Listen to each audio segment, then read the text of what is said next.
Captain Jake Morrison stared at the blank screen in front of him.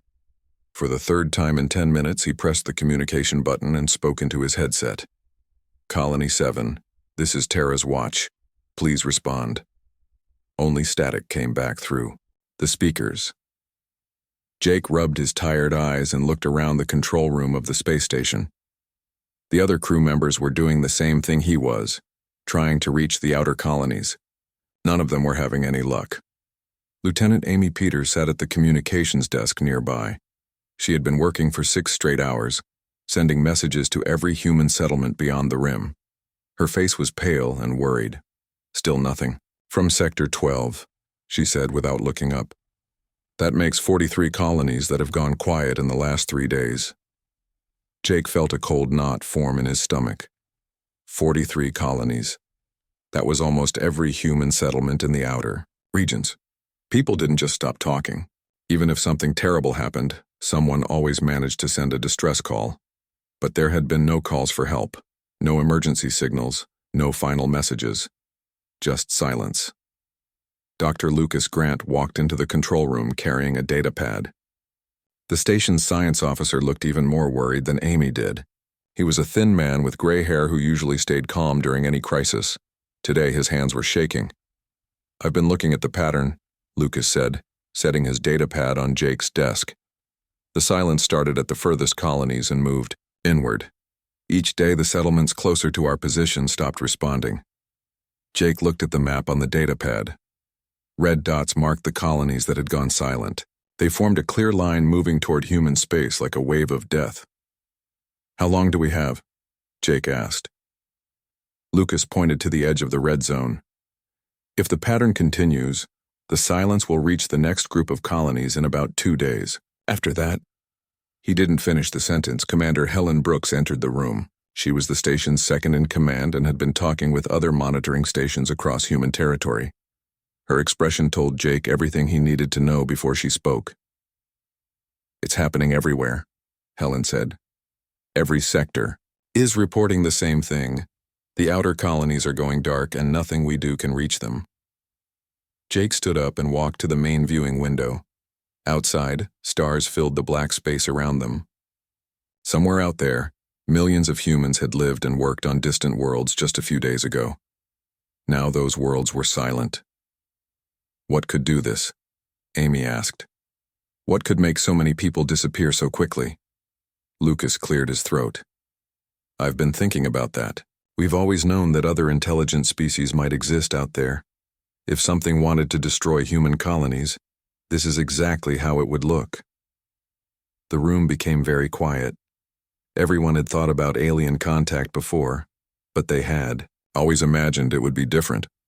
First contact was supposed to involve messages and meetings, not entire colonies going silent. You think aliens are attacking our people? Helen asked.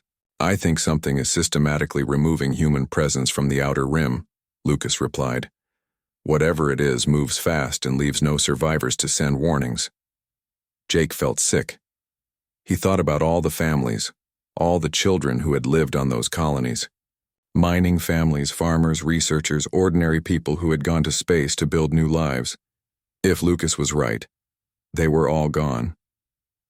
Amy suddenly sat up straight at her desk. Wait, I'm getting something. Everyone rushed to her station. Weak signal was coming through the speakers. It was breaking up, but they could hear a human voice. This is Colony 7, the voice said. The signal was very weak and full of static. Supervisor Ben Clark speaking. Jake grabbed the microphone. Colony 7, this is Captain Morrison at Terra's watch. What's your situation? We've been trying to reach you for hours. The signal cleared up for a moment. Ben's voice came through more clearly. He sounded strangely calm for someone who might be under attack. Captain Morrison, we've been expecting your call, Ben said. We wanted you to know that we received the preparations. Everything is ready on our end. Jake looked confused. Preparations? What preparations? Colony 7, are you under attack? Static filled the speakers for several seconds.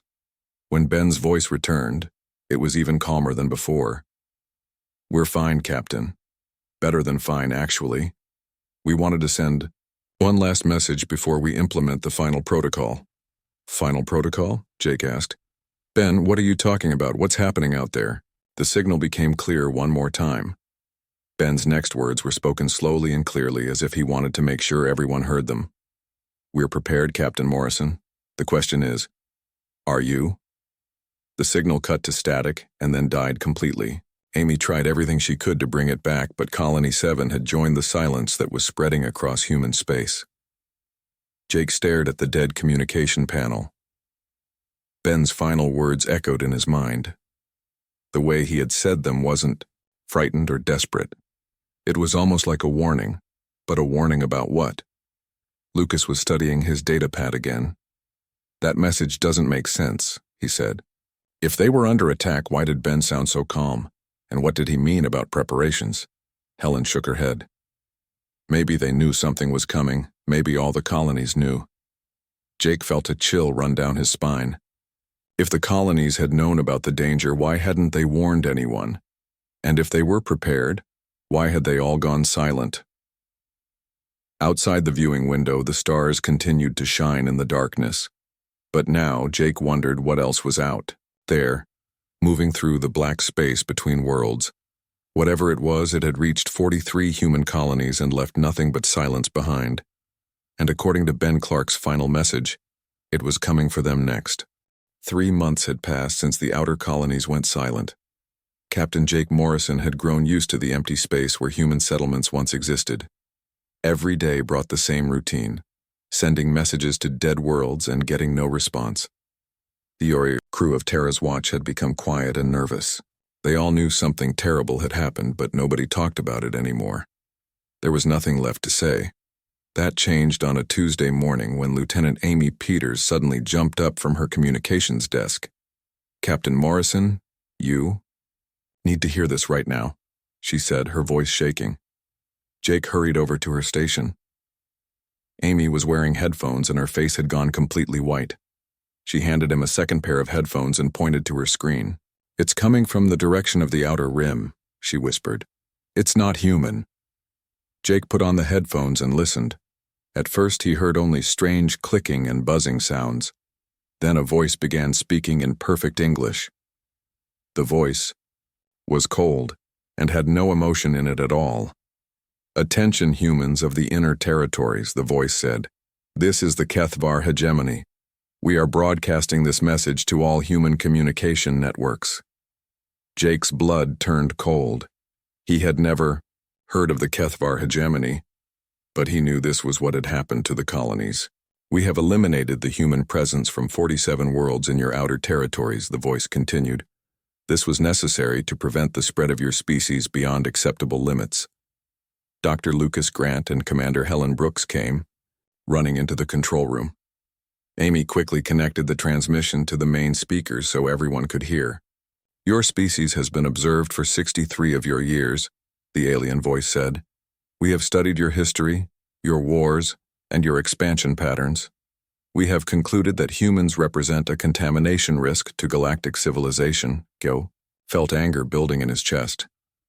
These aliens had been watching humanity for over 60 years. They had studied human culture and then decided to destroy innocent people. The HFY hegemony consists of 3 species who have maintained galactic peace for over 2,000 years. The broadcast continued. We eliminate threats before they can spread. Your species shows all the signs of aggressive expansion and territorial conquest. Helen grabbed Jake's arm. They're talking about us like we're some kind of disease, she whispered. The alien voice kept talking. We will continue moving inward through your territories, eliminating human settlements in an orderly fashion. This process will take approximately 18 months to complete. Resistance is not advised. Jake couldn't stay quiet anymore. He grabbed the microphone and spoke into it. This is Captain Jake Morrison representing the human settlements, he said. We want to talk. We want to find a peaceful solution. The transmission stopped for a moment. Then the alien voice returned, sounding slightly different, as if someone else was speaking. Captain Morrison, we have been monitoring your communications.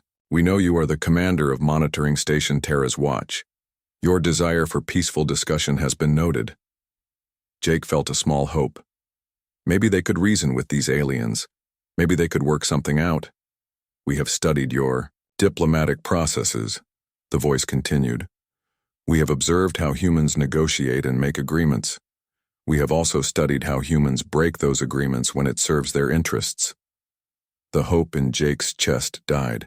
Based on our analysis of 3,000 years of human history, we have concluded that negotiation with your species is pointless. You will agree to any terms to save yourselves, then break those agreements as soon as you are strong enough. Lucas stepped forward. Let me try, he said quietly. Jake handed him the microphone. This is Dr. Lucas Grant. I'm a scientist. We want to understand why you believe we're dangerous. Maybe we can prove you're wrong. The transmission was quiet for several seconds. When the voice returned, it sounded almost amused. Dr. Grant, we have observed your species for longer than your civilization has existed. We watched you develop agriculture, writing, and mathematics. We watched you fight wars over resources, territory, and ideas. We watched you develop weapons capable of destroying your own planet. Jake realized that these aliens knew more about humanity than most humans did. In the last century, we watched you begin reaching into space, the voice continued. You established settlements on other worlds with the same aggressive expansion patterns you showed on your home planet. You took resources, claimed territory, and prepared for further expansion. Amy was frantically working at her control panel. She was trying to trace where the transmission was coming from. Her screen showed dozens of signal sources scattered across space. How many ships do they have? Helen asked quietly. Amy looked up with frightened eyes. The signals are coming from everywhere. There must be hundreds of them. The alien voice was still talking. We have determined that if your species is allowed to continue expanding, you will eventually develop technology that rivals our own. At that point, you will become a threat to the peace we have maintained for millennia. Jake grabbed the microphone. Again. You're making a mistake. We're not as violent as you think. We can change. We can be peaceful. You are being peaceful now because you are weak. The voice replied immediately. Your outer colonies offered no resistance because they had no weapons capable of fighting us, but we have seen your military preparations. We know about your weapons research. We know you are already planning for war. The transmission changed slightly. Jake could hear multiple voices talking in the background, speaking in languages that sounded like nothing human. The elimination of your species will continue as planned, the main voice said. We will move systematically through your territories. Each world will be given the opportunity to evacuate peacefully before we begin the cleansing process. Wait, Jake said desperately. What happened to the people on the outer colonies? Are they still alive? The transmission went quiet for a long moment. When the voice returned, it sounded confused. The outer colonies presented an unusual situation, it said. We expected panic, evacuation attempts, and calls for help. Instead, we found organized silence and coordinated responses. Your people seemed to know we were coming. Jake felt his heart racing. What do you mean they knew you were coming? The human settlements were abandoned before we arrived, the voice said, and now it definitely sounded puzzled. The evacuation was so complete and organized that we found no trace of where the populations went. This was unexpected. Amy looked up from her control panel with wide eyes. Captain, they're saying the colonies weren't destroyed. They were evacuated. The alien transmission continued. We are still investigating how 47 human settlements managed to disappear so completely. This level of coordination suggests preparations we did not detect during our observation period. Jake's mind was racing.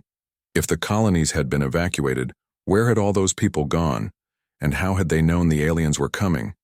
This concludes our broadcast, the alien voice said. We will begin the elimination of the next group of human settlements in 72 hours. Resistance will result in immediate destruction rather than the opportunity for evacuation. The transmission ended, leaving only static in the speakers. Jake looked around the control room at his crew. Everyone was staring at each other with the same question in their eyes. If the aliens were telling the truth, then millions of humans were still alive somewhere. But where had they gone? And how had they known to leave? Outside the viewing window, The stars looked the same as always. But now Jake knew that hidden among them was an alien fleet preparing to destroy everything humanity had built. And somewhere else, in places the aliens couldn't find, the people from the outer colonies were waiting. 2 weeks after the alien broadcast, everything changed for Captain Jake Morrison and his crew. They were sitting in the control room of Terra's watch when Commander Helen Brooks received an encrypted message that made her face go pale. "Jake, you need to see this," Helen said, handing him a datapad. "It's from Earth Command, Priority Alpha." Jake read the message twice before he understood what it meant. Earth Command was ordering all monitoring stations to report to the nearest military base immediately.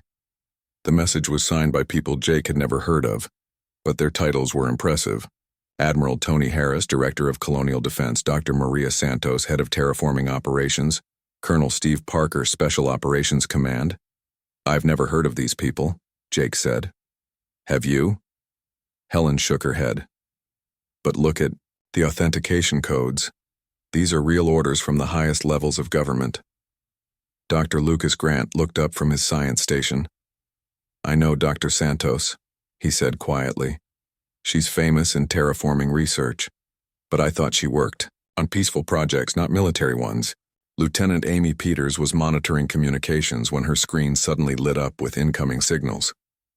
"Captain, I'm getting messages from monitoring stations all across human space. They're all receiving the same orders." Jake felt confused and worried. Why was Earth Command suddenly taking charge of everything? And why were they using military titles he had never heard before? "Set course for Kepler Station," Jake ordered. "That's the nearest military base. Maybe we'll get some answers there." The journey to Kepler Station took 3 days. When Terra's watch arrived, Jake was shocked by what he saw. The small research station he remembered had been transformed into a massive military complex. Dozens of ships were docked there, and construction crews were working around the clock to build new facilities. Colonel Steve Parker met them at the docking bay. He was a tall man with gray hair and serious eyes. He looked like someone who had been planning for war his entire life. "Captain Morrison, welcome to Kepler Station," Colonel Parker said. "I know you have questions. We all do. But first, I need you and your crew to sign these documents." He handed Jake a stack of papers. They were security agreements and non-disclosure forms. Jake had never seen anything like them before. "What is all this?" Jake asked. "The biggest secret in human history," Colonel Parker replied. "And as of today, you're part of it." After signing the documents, Jake and his crew were led to a briefing room deep inside the station. The room was filled with other monitoring station crews, ship captains, and people in military uniforms Jake didn't recognize. Dr. Maria Santos stood at the front of the room. She was a small woman with kind eyes, but her voice was strong and confident when she spoke. "Ladies and gentlemen, what I'm about to tell you will change everything you thought you knew about human space exploration," she began. 50 years ago, we detected the first signs of alien intelligence. Not friendly aliens interested in peaceful contact, but observers watching us from a distance. Jake felt his heart skip a beat. 50 years ago? Humanity had known about hostile aliens for 50 years? "We spent decades trying to make contact," Dr. Santos continued. "We sent messages, we tried to communicate, we even built special signals to show we were peaceful. The aliens never responded, but they kept watching us. Our scientists finally concluded that they were studying us like specimens in a laboratory." Colonel Parker stepped forward. "That's when we started Project Exodus. We realized that if hostile aliens were watching us, we needed to be ready for the worst." Amy raised her hand. "What is Project Exodus?" "Every human colony you've ever visited was designed with a secret purpose," Colonel Parker explained. "Yes, they were real settlements with real families, but they were also part of the largest evacuation and defense network ever created." Jake's mind was spinning. "You mean the colonies were fake?" "Not fake," Dr. Santos said, "but dual purpose. Every colony had 2 levels, the surface level where people lived and worked normally, and the underground level where they could survive for years if necessary." She activated a holographic display that showed a cross-section of a typical human colony. Jake could see the familiar buildings and farms on the surface. But below ground was a massive complex with living areas, manufacturing facilities, and what looked like weapon systems.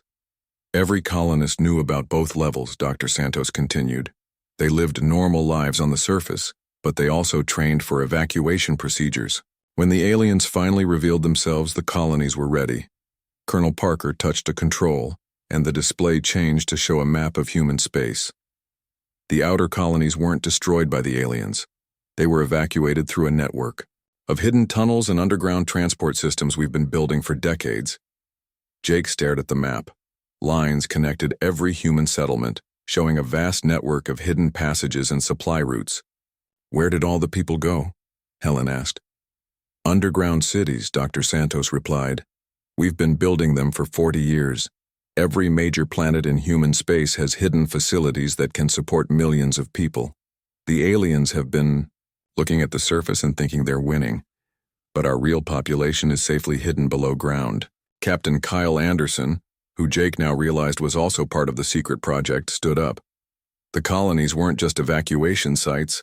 They were also disguised weapons platforms. The display changed again, showing what looked like normal mining, equipment, and farming machinery. But as Jake watched, the equipment transformed into defensive weapons and sensor arrays. Every piece of civilian technology we put on the colonies had a hidden military purpose, Captain Anderson explained. Mining lasers that could become weapons, communication arrays that could become targeting systems. Even the food processing plants could manufacture military supplies. Jake felt overwhelmed.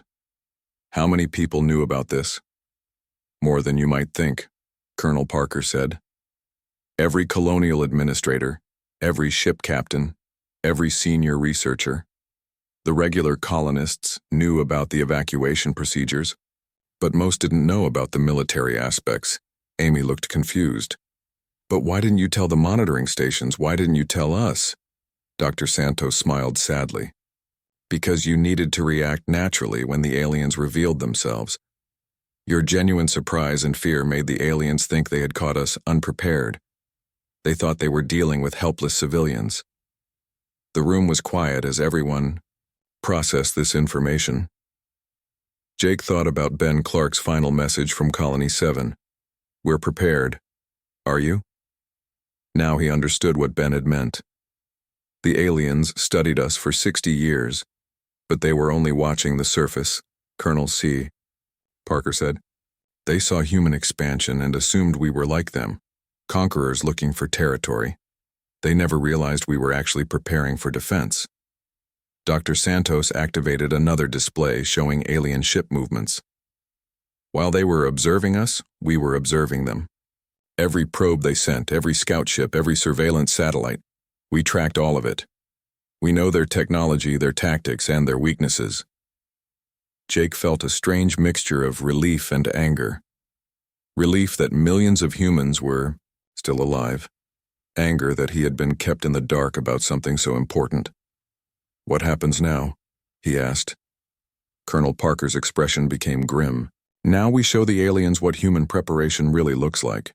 They think they're hunting helpless prey. They're about to discover they've walked into the largest trap in galactic history. Outside the briefing room windows, Jake could see construction crews working on new ships and weapon systems. For the first time in months, he felt hope. The aliens had been preparing for war against primitive humans, but they had no idea what they were really facing. Humanity had been getting ready for this fight for 50 years, and they were about to find out just how well prepared humans could be when they put their minds to it. 1 month after the briefing at Kepler Station, Captain Jake Morrison found himself aboard the military ship Defender, watching something that should have been impossible. On the main screen, an alien warship was drifting through space, completely powerless and dark. General Lisa Murphy stood beside him, studying the readings from her tactical display.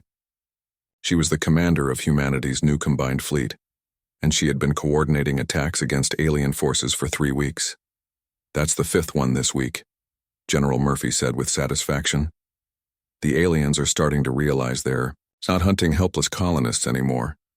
Jake watched as human ships moved around the disabled alien vessel. A few months ago, he would never have believed humans could defeat technology so advanced. Now he was seeing it happen regularly. "How are we doing this?" Jake asked. "Their ships should be much more powerful than ours." Commander Nick Torres, who was standing nearby, smiled grimly. "We're not fighting them the way they expect. They prepare for big battles between fleets. We're giving them something different." On the screen, Jake could see more human ships approaching from different directions. They weren't the large military vessels he expected. Instead, they looked like ordinary cargo ships and civilian transports. "Those look like merchant ships," Jake said. "They are," General Murphy replied. "Or they were. We've been converting civilian vessels into attack ships for 40 years. The aliens have been watching our military shipyards, but they ignored our commercial shipping." Engineer Paul Griffin joined their conversation. He was responsible for many of the weapon modifications that had made their victories possible. "Every cargo ship, every passenger transport, every mining vessel we built included hidden weapon systems," Paul explained. "The aliens see a harmless merchant ship approaching, and then suddenly it's firing military-grade weapons at them." Jake watched as one of the converted ships opened fire on the alien vessel. The weapons that emerged from what looked like cargo bays were clearly designed for war, not commerce. "We've been playing a shell game with them for decades," General Murphy continued. "They counted our military ships and thought they knew our strength. They never realized that half our civilian fleet could transform into warships when needed." The tactical display showed alien ship movements across several star systems. Jake could see that the alien advance had stopped completely. Instead of moving toward human core worlds, they seemed to be retreating and regrouping. "They're scared," Nick said with obvious pleasure. "For the first time in their history, the Kethvar hegemony is facing an enemy they don't understand." Jake studied the display more carefully. "What changed?" "A month ago, they were confident they could destroy us easily. They started losing ships," General Murphy explained. "Not in big battles, but one at a time. A scout ship here, a patrol vessel there. Each loss taught us more about their technology while making them more nervous." Paul activated another screen that showed the inside of what looked like an alien control room. Jake realized he was looking at footage from inside a captured enemy ship. "We took this ship intact 2 weeks ago," Paul said. "The aliens didn't expect us to board their vessels. They thought we would just destroy them from a distance like they do." On the screen, Jake could see human soldiers moving through alien corridors. The technology was clearly advanced, but the soldiers seemed to know exactly what they were doing. "Once we captured our first ship, everything changed," Nick explained. "We learned how their systems work, how their weapons function, and most importantly, how they communicate with each other." General Murphy pointed to another part of the tactical display. "We've been intercepting their communications for 2 weeks now. They're completely confused about what they're fighting." Jake leaned forward to read the translated alien messages, scrolling across the screen. The words made him smile for the first time in months. "Fleet Commander Vextar reports continued losses in Sector 7. Human vessels appear from nowhere and disappear before reinforcements arrive. Surveillance Division requests explanation for human ship capabilities. Observed vessels exceed expected technological parameters. High Command demands clarification on human population numbers. Estimated civilian evacuations suggest much larger population than previously calculated." They thought they were fighting a primitive species with a few 100,000 colonists, General Murphy said. Now they're realizing they're facing an organized civilization with millions of people and technology they didn't know we possessed. Jake read more of the intercepted messages. The aliens were arguing among themselves about how to proceed. Some wanted to retreat and regroup. Others wanted to use more powerful weapons. All of them seemed frightened and confused. Commander Zethal reports human defensive positions on Colony World Gamma. Positions were not detected during initial surveillance. Weapons platforms disguised as agricultural equipment. Engineering Division confused by human ship modifications. Civilian vessels demonstrating military capabilities not present in original scans. Paul laughed at that message. "We've been modifying civilian ships for 40 years. Every transport that visited the outer colonies was actually carrying hidden weapons and military equipment. Nick pointed to a new message that appeared on the screen. Look at this one. High Command warning. Human expansion was not territorial conquest as previously assessed. Analysis suggests entire colonial network was designed for defensive purposes. Jake felt a surge of pride. The aliens had spent 60 years studying humanity and had completely misunderstood what they were seeing. They saw us building colonies and assumed we were conquerors like them, General Murphy explained. They never considered that we might be preparing for defense. The tactical display showed new alien ship movements. Instead of advancing toward human space, the alien fleets were pulling back to defensive positions around their own territory. They're retreating? Jake asked. More than that, Nick replied. They're preparing for us to attack them. They think we're about to invade their space. General Murphy smiled. 50 years of preparation has taught them to expect the unexpected from humans. Now they don't know what we're going to do next. Paul activated a new screen showing human fleet positions. Jake was amazed to see how many ships humanity had hidden throughout their territory. The aliens thought they were facing a few dozen military vessels, Paul explained. We actually have over 3,000 ships ready for combat, and most of them look like civilian transports until they open fire. Jake watched as more reports came in from across human space. Alien ships were being captured or destroyed daily. Each victory provided more information about alien technology and tactics. The best part is that we're learning faster than they are, General Murphy said. Every ship we capture teaches us something new, but they still don't understand how we're doing what we're doing. A new message appeared on the communications screen. This one was different from the others. It was addressed directly to human forces. This is Fleet Commander Keth Vor of the Hegemony 4th Fleet. We request immediate negotiation to discuss terms of engagement. The control room became very quiet. Jake realized this was the first time the aliens had asked to talk since they began their attack. They want to negotiate? Jake asked. They want to understand what they're fighting, General Murphy replied. For the first time in their history, the Kethvar hegemony is facing an enemy that surprises them every day. Nick smiled. They came here expecting to eliminate primitive humans in a few months. Instead, they've discovered that we've been preparing for this war longer than some of their species have been spacefaring. Jake looked at the tactical display showing alien retreats across multiple sectors. The hunters had become the hunted, and they didn't like it at all. What do we tell them? Jake asked. General Murphy's expression became serious. We tell them the same thing Ben Clark told us months ago. We're prepared. The question is, are they? Captain Jake Morrison stood on the bridge of the flagship New Earth, watching the largest space battle in human history unfold before him. 6 months after the aliens first revealed themselves, the war was finally coming to an end. Admiral Claire Watson commanded the human fleet from the center chair. She was calm and confident as she gave orders to hundreds of ships spread across space. Jake could hardly believe that just a year ago, most humans didn't even know this fleet existed. All ships, maintain formation, Admiral Watson spoke into her communication system. Remember, we're not trying to destroy them all. We're trying to make a point. On the main screen, Jake could see the massive alien fleet that had come to finish what they started. The Kethvar hegemony had brought every ship they could spare from across their territory. They were making one final attempt to eliminate humanity, before the humans could become an even bigger threat. Dr. Sam Rodriguez stood at the science station, monitoring alien communications. He had been listening to their messages for hours, and his report showed how desperate the aliens had become.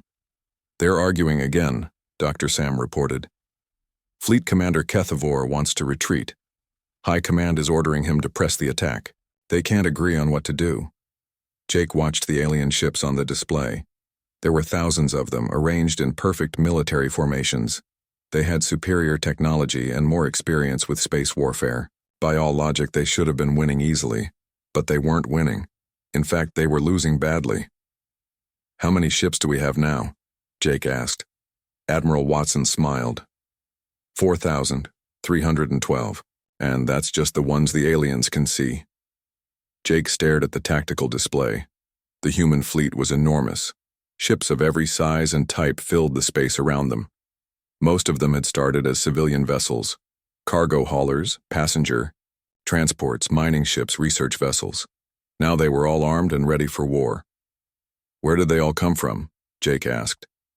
We've been building them in secret shipyards for 40 years, Admiral Watson explained. Every asteroid mining operation, every deep space construction project, every civilian facility was actually producing military equipment. Captain Danny Foster, commanding one of the attack squadrons, reported in over the communication system. Admiral, the aliens are trying to break through our left flank. Should we intercept? Let them come, Admiral Watson replied. It's time to show them what they're really facing. Jake watched as a group of alien ships approached what looked like a weak spot in the human formation. The alien vessels were sleek and powerful, designed for quick strikes against inferior enemies. But as they got closer, the space around them suddenly filled with human ships that had been hiding behind asteroids and space debris. The aliens found themselves surrounded by vessels that had appeared from nowhere. Stealth technology, Admiral Watson explained to Jake. We've been working on it for decades. The aliens never knew we could hide our ships from their sensors. The alien attack failed completely. Instead of breaking through human lines, they lost a dozen ships and were forced to retreat. Jake could hear the confusion in their communications as Dr. Sam translated their messages. Fleet Commander HFY reports human vessels using unknown concealment methods, requests immediate tactical analysis. High Command denies request for retreat. Orders continued assault despite technological surprises. Engineering Division reports human weapons exceed all previous capability estimates. Recommends strategic withdrawal. Admiral Watson activated the fleet communication system. All ships, this is Admiral Watson. It's time to broadcast our message. Jake felt his heart racing. This was the moment they had all been waiting for. Dr. Sam moved to the communication controls and opened a channel that would reach every alien ship in the area. This is Admiral Claire Watson of the Human Defense Fleet, she began, her voice clear and strong. We are broadcasting on all frequencies so that every member of the HFY hegemony can hear this message. The space battle paused as both fleets stopped firing to listen. You came to our territory believing you were eliminating a primitive species that posed a threat to galactic peace, Admiral Watson continued. You were wrong about almost everything. Jake watched the alien ships on the display. They had stopped their attack and were maintaining defensive positions while their commanders listened to the human message. We are not primitive. We have been preparing for contact with hostile alien species for 50 years. Every colony you thought you destroyed was evacuated safely through emergency procedures we practiced for decades. Dr. Sam was monitoring alien communications. They're broadcasting this message to their homeworlds, he reported. Every alien government in the hegemony is hearing this. Admiral Watson's voice became stronger. We are not conquerors. Our expansion into space was defensive positioning, not territorial conquest. We spread across multiple worlds so that no single attack could eliminate our species. Jake thought about all the human colonies that had seemed so peaceful and innocent. Now he understood that every one of them had been part of a vast defensive network designed to protect humanity from exactly this situation. We are not weak. While you were observing what you thought was our entire civilization, we were building hidden cities, secret shipyards, and disguised weapons platforms across dozens of star systems. The tactical display showed the true extent of human preparation. Underground facilities on every colonized world, hidden manufacturing centers in asteroid belts, secret training bases that had produced thousands of trained soldiers and ship crews. You have spent the last 6 months learning what human preparation looks like, Admiral Watson said. We have been studying your technology, your tactics, and your weaknesses for the same amount of time. Jake could see alien ships beginning to move away from the battle area. The hegemony fleet was starting to retreat without orders from their commanders. We do not want to conquer your worlds or destroy your civilizations, Admiral Watson continued. We want to exist peacefully in this galaxy, but we will not allow you to eliminate us because you fear what we might become. Dr. Sam looked up from his station. Admiral, We're getting response signals from multiple alien governments. They want to talk. Admiral Watson nodded. We hoped they would. Dr. Rodriguez, please broadcast our final message. Dr. Sam activated the long-range communication system that would carry their words to every corner of hegemony space. To all members of the HFY hegemony and any other species listening to this transmission, Admiral Watson said, humanity is prepared to take our place as members of galactic civilization. We have proven we can defend ourselves against any threat. Jake felt proud as he listened to the Admiral's words. 6 months ago, humanity had seemed helpless against alien technology. Now they were negotiating from a position of strength. We offer peaceful coexistence with any species willing to treat us as equals, Admiral Watson continued. We also promise swift and total retaliation against any species that attempts to eliminate us. The alien fleet was now in full retreat. Thousands of ships that had come to destroy humanity were fleeing back to their own territory. They had learned that humans were not the easy prey they expected. We end this message the same way we began our resistance, Admiral Watson said. We are prepared for whatever comes next. The question we ask every species in the galaxy is simple. Jake smiled as he heard the final words that would be remembered throughout galactic history. Are you prepared for us?